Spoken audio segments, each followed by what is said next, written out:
अस्सलाम वालेकुम नाजरीन। पिछली किस्त में आपने देखा कि नोयान काय कबीले में पहुंच गया था और उसने कहा था कि मैं सुल्तान गयासुद्दीन के हुक्म पर यहाँ आया हूँ। इस किस्त के आगाज में बामसी कहता है, सरदार पता नहीं ये सच बोल रहा है या झूठ, आप कहें तो मैं उसकी लाश आपके सामने बिछा दूँ। अर्तुगरुल कहता है, अगर हमने सुल्तान के फरमान पर आए हुए ओगेदाई खान के कासिद को मार दिया तो हम अपनी ज़मीनों पर हमले के दरवाजे खोल देंगे बामसी। ओगेदाई खान नोयान के कत्ल का इल्ज़ाम हमारे सुल्तान पर लगाएगा। फिर अर्तुगरुल कहता है, अब्दुर्रहमान नोयान को अंदर ले आओ। कुछ देर बाद नोयान अंदर दाखिल हो जाता है।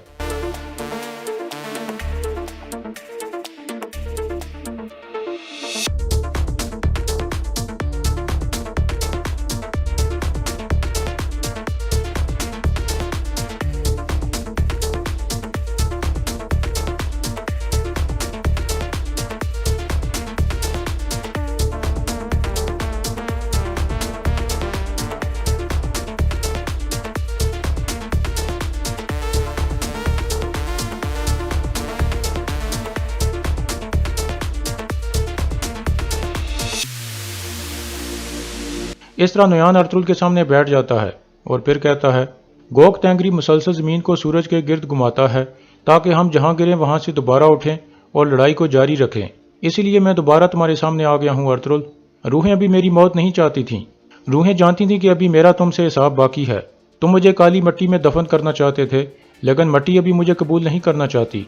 अर्तुगरुल कहता है, मिट्टी ने तुम्हारे जैसे गलीज की क्या कर दी है नोयान। नोयान कुछ सोचने के बाद कहता है, तुम्हारी जुबान तुम्हारी तलवार की तरह तेज है अर्तुगरुल। मैं रूहों का शुक्रगुजार हूँ कि उन्होंने मुझे तुम जैसा ज़हीन और बहादुर दुश्मन अता किया है। अर्तुगरुल कहता है, तो बताओ तुम क्या चाहते हो नोयान। नोयान कहता है, सबसे पहले मैं अफसोस करता हूँ। मैंने सुना है कि हलीमा सुल्तान मर गई है। वो एक बहादुर औरत थी, तुम्हारी तरह उसने भी मुझे काफ़ी मुश्किल वक्त दिया। अर्तुगरुल पूछता है, ओगेदाई खान और सुल्तान मुझसे क्या चाहते हैं। नोयान कहता है, शायद तुमने सुना हो अर्तुगरुल, हमने ओगेदाई खान के साथ मिलकर एक अजीम फतह हासिल की है। हमने क्यावी को फतह करके अपने इलाके में शामिल कर लिया है। आधी दुनिया पर हमारी हुकूमत है अर्तुगरुल। अब हम बाकी आधे हिस्से को भी हासिल करने के लिए बेचैन हो रहे हैं। अर्तुगरुल कहता है, असल बात करो नोयान, तुम यहाँ क्यों आए हो। नोयान कहता है, मैं तुम्हारे सुल्तान के पास ओगेदाई खान का हुक्म लेकर गया था और तुम्हारे सुल्तान ने मेरे खान की ख्वाहिश पूरी करने का वादा किया है, लेकिन तुम्हारे सुल्तान ने कहा है कि वो हमारे खान से कोई दरख्वास्त करना चाहता है और इस काम के लिए उसने जिस कासिद को चुना है वो तुम हो। यानी इसका मतलब है कि मैं और तुम एक लंबे सफ़र पर जाने वाले हैं अर्तुगरुल। इतने में गुनल भी वहाँ पहुँच जाता है और अर्तुगरुल को सुल्तान की तरफ से आने वाला फरमान देता है। अर्तुगरुल उसे खोल कर पढ़ने लगता है और फिर कहता है, सुल्तान मुझे अपना कासिद बनाकर ओगेदाई खान की तरफ भेजना चाहते हैं। फिर गुनल्ब कहता है, सुल्तान ने यह भी कहा है कि आप इस थैले में मौजूद चीज़ें ओगेदाई खान तक पहुँचाएँ। इसके बाद अर्तुगरुल वो थैला उठाकर दूसरे खेमे में चला जाता है।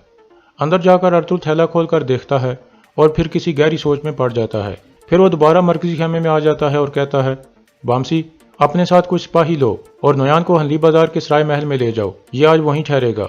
नोयान पूछता है, हम कब रवाना होंगे। अर्तुगरुल कहता है, यह तुम्हें कल सुबह पता चल जाएगा नोयान। फिर अर्तुगरुल बामसी को कहता है, अब इसे यहाँ से ले जाओ, इससे पहले कि इसके साथ कुछ बुरा हो जाए।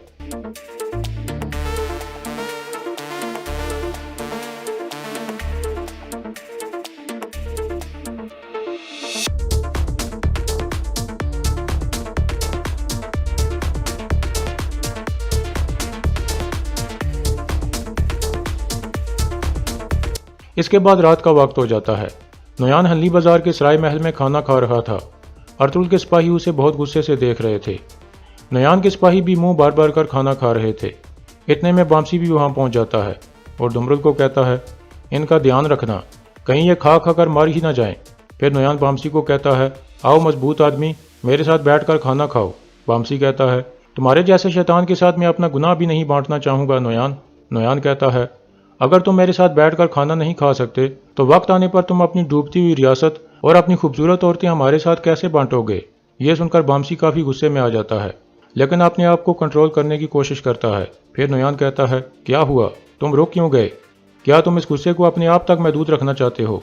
बामसी कहता है, वक्त आएगा नोयान, और वक्त आने पर मैं तुम्हारी जहरीली जुबान काट दूंगा।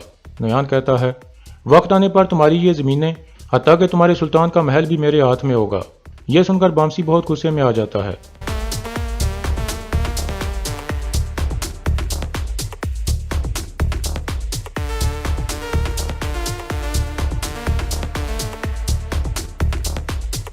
फिर नोयान खड़ा होकर कहता है, फिर मैं अर्तुल की नस्ल तबाह करने आऊँगा।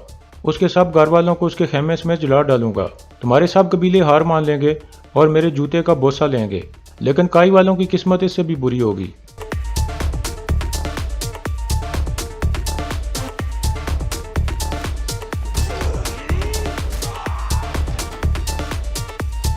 इस तरह बामसी नोयान के मुआवजों को गिराकर नोयान के सामने खड़ा हो जाता है। फिर नोयान कहता है, मैं अर्तुल को जिंदा जला दूंगा और फिर उसकी खाल से अपने लिए एक खूबसूरत खैमा बनाऊंगा। बामसी कहता है, पहले तुम अपने जिस्म पर लगे जख्मों को जलाओ जो तुम्हें मेरे सरदार ने दिए थे नोयान। तुम्हारी बदबूदार और जली हुई लाश को मैं अपने जूतों के तस्मों के तौर पर भी इस्तेमाल नहीं करना चाहूंगा। यह सुनकर नोयान हंसने लगता है और फिर बामसी भी हंसने लगता है।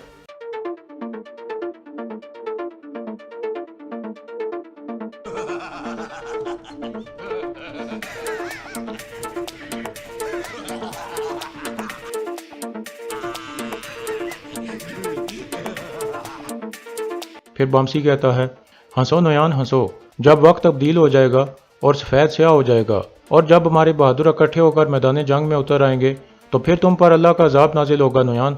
नोयान मुसलसल हंस रहा था। फिर बामसी और उसके साथी अल्लाह अकबर के नारे लगाने लगते हैं।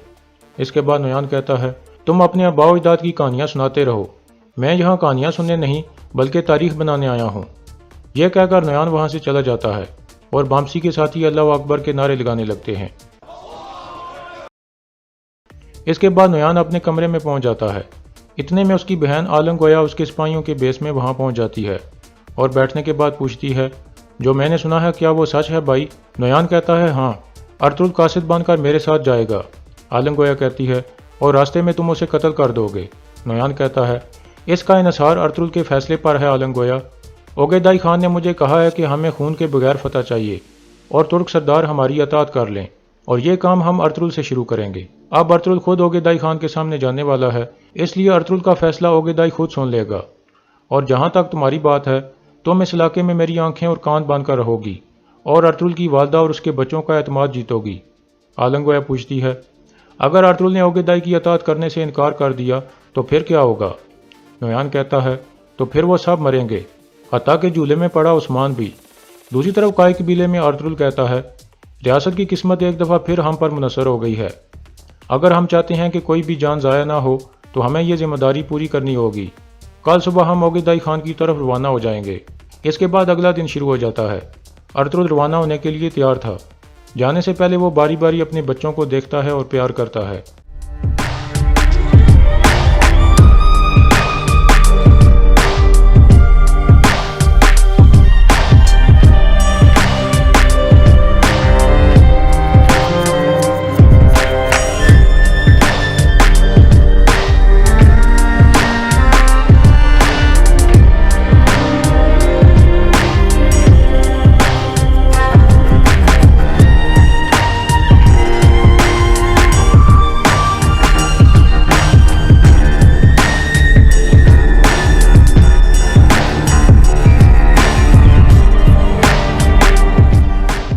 इतने में दूसरे खेमे से गुंदुज भी आ जाता है और कहता है, अब आप भी जा रहे हैं बाबा, मैं अपने भाइयों के साथ क्या करूंगा? क्या आप रुक नहीं सकते? अर्तुल कहता है, मैं सुल्तान के हुक्म की खिलाफवर्जी कैसे कर सकता हूँ बेटा? दादी हर वक्त तुम्हारे साथ रहेगी, सुगाई खातून भी यहीं है, उस्मान भी अब पहले से बहुत मजबूत हो चुका है और मेरी गैर मौजूदगी में तुम कबीले के सरदार भी हो। यह सुनकर गुंदुज कहता है, जैसे आपका हुक्म बाबा, आप एक मुश्किल जिम्मेदारी पर जा रहे हैं। अब मेरी जिम्मेदारी है कि मैं अपने भाइयों का ख्याल रखूं। यह सुनकर अर्तुल खुश हो जाता है और गुंदुज को प्यार करता है। फिर वो अपनी वालदा से मिलता है। आयमा खातून कहती हैं, उस गलीज नोयान का ध्यान रखना बेटा। अर्तुल कहता है, आप परेशान ना हो वालदा, मैं उसे देख लूँगा। आप पीछे से हिजरत की तैयारियाँ शुरू कर दें, अब हमारे रास्ते में कोई रुकावट नहीं है।